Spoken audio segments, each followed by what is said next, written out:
गेलोजी पालकमंत्री ताईंनी की माझा झोपडपट्टीचा लढा आता की त्यांनी हातात घेऊन कागदपत्राची की मी वारंवार कलेक्टर साहेबांना, तहसीलदार साहेबांना, SP साहेबांना हे निवेदन दिलेलं आहे.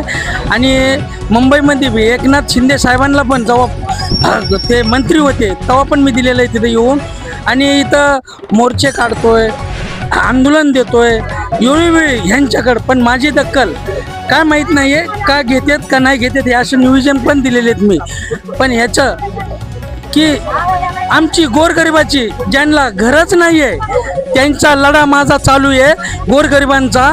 आणि काही लोकांची छाननी करून, मी म्हणत नाही की माझीच म्हणून, की जे बेघर जे भाड्याने राहतात ह्या लोकांची की असे गोरगरिबांचे आमचे की कलेक्टर साहेबांनी आणि जे मुख्यमंत्री साहेबांनी की जे आता जहार काढलेला आहे त्याच्यात आमचं नाव नक्कीच घ्यावा. आणि PTRला नाही तर त्याला आमचं की नाव देऊन सगळ्यांचे गोरगरिबांचे लढा आमचा की 80 ते 90 वर्षापासून आम्ही तिथं राहतोय की ह्याची की दखल आमची नक्कीच ताई तुम्ही आलेले आता साहेबांना पण दिले तर ताई तिथं बावनकुळे साहेबांनी पण की जे आत्ताचा जो लढा दिलेला आहे झोपडपट्टीचा काही गायरनाचा तर त्या हिशोबावर पण आम्ही की गोरगरीब तिथं राहतोय पाहिजे तर आमची छाननी करून की तुम्ही तिथं आमच्या 80 ते 90 की लोक बसलेले तिथं 80-90 लोक आणि राहतात वास्तविक बी काही तिथं राहतात त्याची पण छाननी करा. मी कलेक्टरला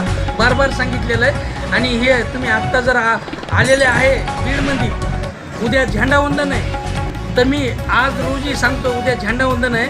मी आज तुम्हाला निवेदन देण्यासाठी की सकाळपासून की कलेक्टर ऑफिसच्या समोर बसलेलो आहे.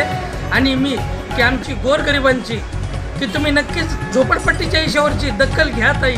मी साहेबांना पण दिलेलं होतं आपल्या हे तर साहेबांनी मला शब्द दिला होता.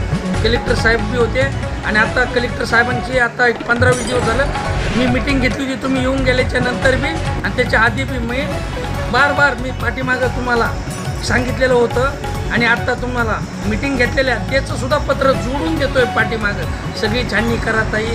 आणि लय आम्ही गोरगरीब आहेत, हातावरचेच आहेत आम्ही सगळे. आणि 80-90 वर्षापासून आम्ही तिथं शासकीय जागेवर राहतो आणि बसलेलोच आहेत ताई. जय भीम, जय लवजी. आता आमच्या अध्यक्ष